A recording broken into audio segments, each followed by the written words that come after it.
Мынакей туугандар, биздин айылдагы асфальт сонун болуп атат.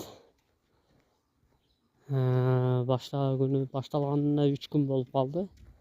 Турасынан 6 метр, узуну 1 километр 700 метр болот.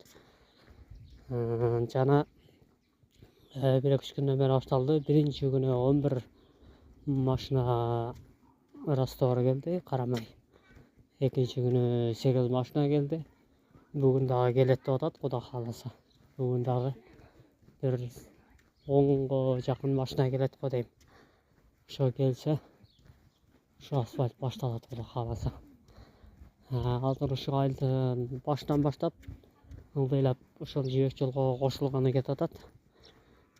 Ошого жакындап калды. Жакын эле менен